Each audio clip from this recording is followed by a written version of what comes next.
Hello అండి, అందరికీ నమస్తే. Welcome back to our channel Sai stocks 29. రసం సింపుల్ అండ్ టేస్టీగా ఎలా తయారు చేసుకోవాలో ఈ వీడియోలో చూసేద్దాం. నిమ్మకాయ సైజ్ అంత చింతపండుని తీసుకొని అందులోనే ఒక 2 టమోటాలను తీసుకొని ఒక గిన్నెలో వేసుకొని వాటర్ వేసుకొని నానబెట్టుకోవాలి. రసం మసాలా కోసం మనం ధనియాలు, మిరియాలు, కరివేపాకు, జీలకర్ర, తెల్లగడ్డలు తీసుకోవాలి. అందులోనే ఒక 2 ఎండుమిర్చి కూడా తీసుకోవాలి.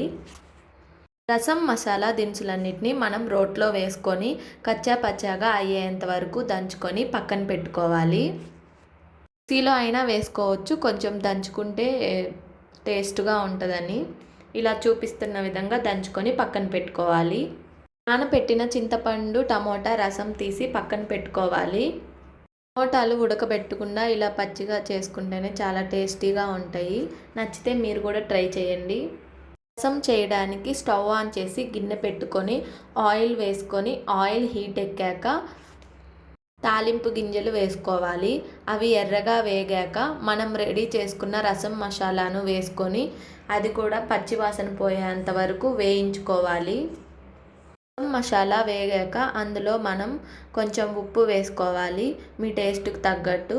అందులోనే ఒక 1/2 టీ స్పూన్ పసుపు కూడా వేసుకొని ఒకసారి మళ్ళీ వేయించుకోవాలి. మసాలా వేగాక మనం తీసి పెట్టుకున్న టమోటా, చింతపండు రసాన్ని అందులో వేసుకొని మనకి కావాల్సిన నీళ్లు పోసుకోవడమే. పులుపు, ఉప్పు అడ్జస్ట్ అయ్యే విధంగా మనం వాటర్ పోసుకొని రసాన్ని మరిగించుకోవాలి. మీడియం ఫ్లేమ్లో పెట్టుకొని లాస్ట్లో మరిగేటప్పుడు కొంచెం కొత్తిమీర వేసుకోవడమే. అంతే అండి, ఎంతో రుచికరంగా ఉండే రసం రెడీ. ఈ రసం పిల్లలు కూడా చాలా ఇష్టంగా తింటారు. నచ్చితే లైక్ చేయండి.